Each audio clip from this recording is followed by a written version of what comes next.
मेरा नाम है काला, अरविंद काला। पिछले 3-4 साल में एक मद्रासी ने अच्छा जादू जमाया हुआ है अपना हिंदुस्तान में। मैं जिन साहब का ज़िक्र कर रहा हूँ वो हमारे फ़ॉरेन मिनिस्टर हैं, एस जयशंकर साहब। अच्छा, पूरा हिंदुस्तान पढ़े लिखे लोग जो होते हैं, जिनको कहते हैं सोफिस्टिकेटेड, वो ये सोचते हैं कि बहुत ही पढ़ा लिखा आदमी, बड़ा डायनेमिक आदमी है, वगैरह वगैरह। और असलियत ये है कि जयशंकर साहब ने एक भी नई चीज़ नहीं कही अभी तक जो 33 फॉरेन मिनिस्टर इनके पहले कह चुके हैं। मैं आपको एक मिसाल पेश करता हूँ। वो 2-3 महीने पहले जयशंकर साहब ने ये कहा कि भाई पाकिस्तान को पीओके वापस कर देना चाहिए। पीओके का मतलब है पाकिस्तान ऑक्यूपाइड कश्मीर। तो जो पाकिस्तान के पास है पिछले 74 साल से, जब हिंदुस्तान और पाकिस्तान तकसीम हुए ना, तो जो रियासत थी जम्मू और कश्मीर, वो भी तकसीम हो गई। मतलब एक छोटा सा हिस्सा 5000 स्क्वायर किलोमीटर का वहाँ आ गया। और तब से हम 76 साल से ये कह रहे हैं कि पाकिस्तान वापस करो, पाकिस्तान वापस करो। तो जयशंकर साहब ने भी यही फरमाया, पाकिस्तान आप वापस करिए इसको। अच्छा, तो क्या गजब की बात है, जो अगर हमारे ये क्या कहते हैं फॉरेन मिनिस्टर वो ही कह रहे हैं जो 33 फॉरेन मिनिस्टर ने, तो क्या इनकी गजब की बात है। और ये दूसरी चीज़, ये बातें बहुत बड़ी बड़ी हैं, वैसे कुछ होता नहीं। देखिए, असल बात ये है, पाकिस्तान का जहाँ तक पाकिस्तान ऑक्यूपाइड कश्मीर की बात है, हम तो पाकिस्तान से ले ही नहीं सकते, क्योंकि पाकिस्तान ने चाइना को ठेके पे दे दिया, लीज कर दिया 1963 में, मतलब 60 साल पहले। अरे तो हम पाकिस्तान से क्या छीनेंगे, हमें तो चाइना से छीनना पड़ता है। और चाइना और हिंदुस्तान का मुकाबला हो जाए तो ये हाल होंगे जैसे मनमोहन सिंह एक वो अखाड़े में घुसे एक WWF पहलवान के साथ। आपको मालूम है कि क्या चटनी बनेगी इनकी। उसी तरह से हिंदुस्तान चाइना का मुकाबला करेगा मिलिट्रीली, मतलब जो जंग में, तो हमारा भी मुरब्बा बन जाएगा। अच्छा, ये सब मालूम है, ये जयशंकर साहब को भी मालूम है, पूरे हिंदुस्तान को भी मालूम है। सब चुपचाप रहते हैं। सबको मंजूर है कि भाई चाइना आ गया 4 साल पहले मई में, और हमारा वो लद्दाख का उसने बहुत एरिया उसने कब्जे में किया हुआ है। कोई फरीद ज़कारिया, एक दुनिया का CNN का जो बड़ा माना हुआ इल्मी आदमी है, थिंकर जिसको कहते हैं, वो कहता है 100 स्क्वायर किलोमीटर उनके पास है। सुब्रमण्यम स्वामी ने कहा 400 स्क्वायर किलोमीटर। सारी वो जो आँख होती है आसमान में, वो सब दिखाती है कि इनका पूरा कब्जा है। तो आप जयशंकर साहब अपनी वो इल्मी आदमी हैं, वो तो क्या। और हिंदुस्तान क्यों उनको कहता है कि बहुत ही ज़बरदस्त है, क्योंकि सीधे खड़े होते हैं। अरे यार, सीधे तो जवान भी खड़ा होता है फौज में। और ये सूट बड़ा अच्छा पहनते हैं, और लाल रुमाल उनका दिखता है वो उनके वो लेफ्ट साइड बाएं तरफ वो सीने पे, और ऐसे खड़े रहते हैं और ऐसे बात करते हैं, लेकिन कुछ नई चीज़ तो कहते ही नहीं। अब मैं आपको एक और वो मिसाल पेश करता हूँ।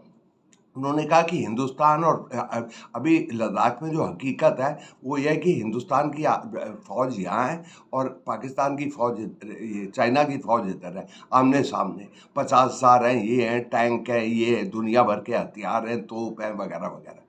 तो ये जयशंकर साहब कहते हैं डी एस्केलेशन और डिसएंगेजमेंट। डिसएंगेजमेंट का मतलब ये जैसे चाइना है और यहाँ ये है। डिसएंगेज का मतलब होता है चाइना तू भी यहाँ आ जा 20 किलोमीटर, और हिंदुस्तान तू भी इधर आ जा 20 किलोमीटर। तो 40 किलोमीटर का जो वो गलियारा बन जाएगा ना, उसको नो मैन्स लैंड कहते हैं। मतलब वो ना इनकी है ना उनकी है, वो तुमने जगह रखी हुई है उनको, क्योंकि जिससे आपस में भिड़ ना जाए। ये साउथ कोरिया और नॉर्थ कोरिया में पिछले 70 साल से यही हाल है।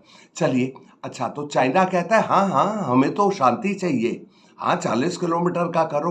लेकिन चाइना ये कहता है कि हिंदुस्तान आप अंदर अंदर अपनी ज़मीन पर जाइए 40 किलोमीटर, हम तो यहीं बैठे हैं और उनको हटा ही नहीं सकते, हटा ही नहीं सकते।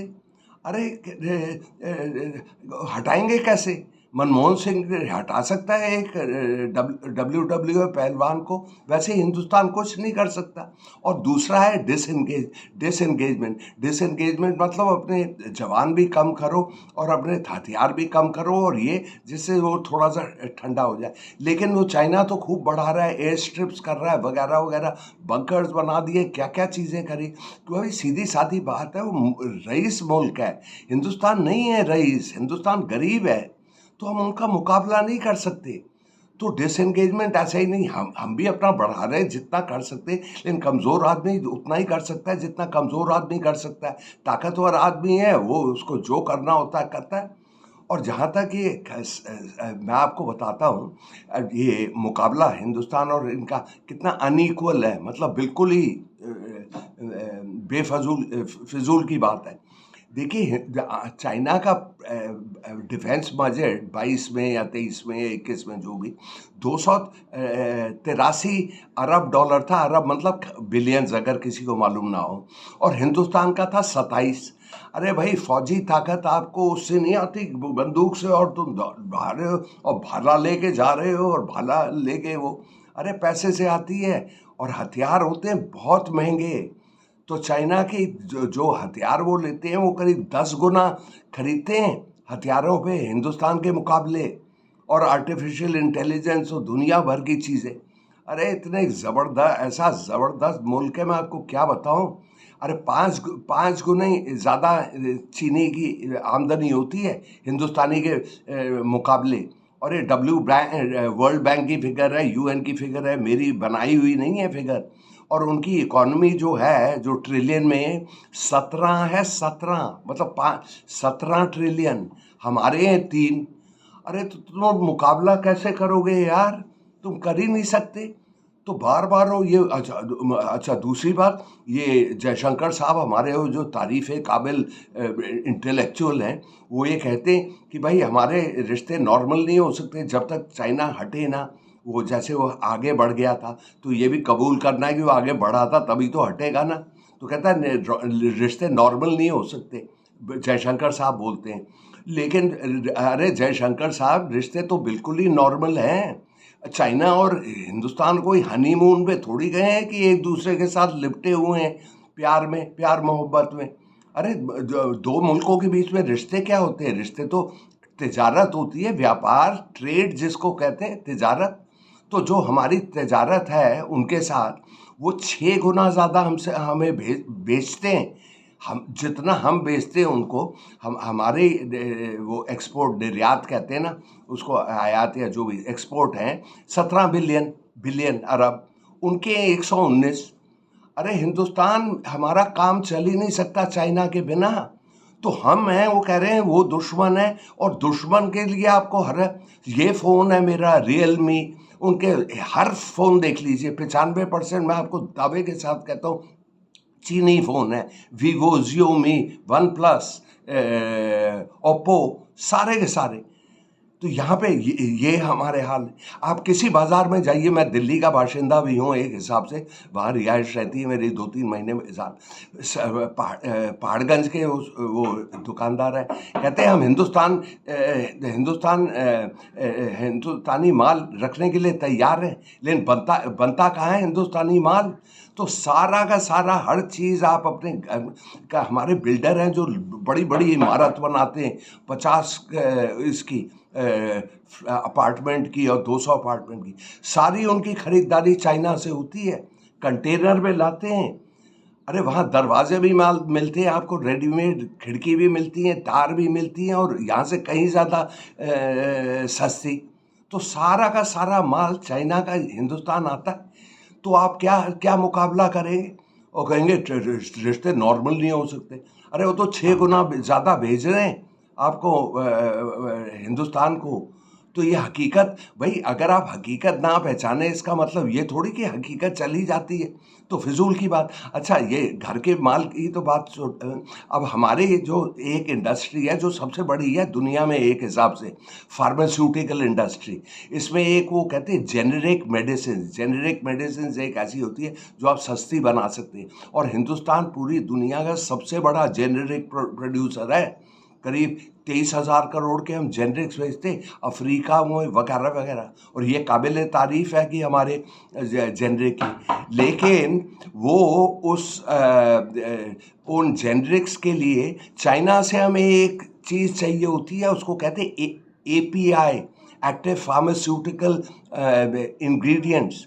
अगर वो नहीं हम चाइना से लेंगे, मतलब लेने ही हैं, क्योंकि सारे के सारे हमारी दवा बनती उससे उनसे, तो उसके बिना आप कर नहीं सकते। सेमीकंडक्टर्स, हमारे solar panel industry, solar industry, electricity कि भाई धूप से हम पैदा करेंगे वगैरह वगैरह, तो उसमें वो सोलर पैनल्स लगते हैं। सोलर पैनल्स होते हैं चाइना के सबसे सस्ते और सबसे अच्छे, तो वो उस पर भी आप डिपेंड करते हैं। फिर तीसरी चीज़ क्या है, सेमीकंडक्टर। सेमीकंडक्टर एक ऐसी चीज़ होती है जो ट्रांजिस्टर में भी होती है, मेरे फ़ोन में भी होगी, मेरी इलेक्ट्रिक व्हीकल में भी होगी, मतलब दर्जनों, माइक्रोवेव में वगैरह दर्जनों चीज़ों में लगता है। आपको याद नहीं, जब वो सेमीकंडक्टर की किल्लत हो गई थी कुछ टाइम पहले, तो गाड़ियों का प्रोडक्शन धीरे से कम पड़ गया था, तो वो भी हमें चाहिए।